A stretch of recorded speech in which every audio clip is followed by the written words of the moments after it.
I have a 2008 Lexus Rx350, and I'm going to show you how to turn off the maintenance required light. First of all, you'll have this odometer trip. You'll press it before you ever turn your key on. So you'll hold that down and you'll turn your key into the all the way over before it starts.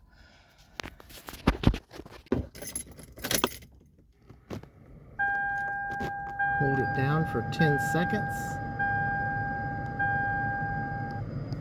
When it goes off, you can start your car.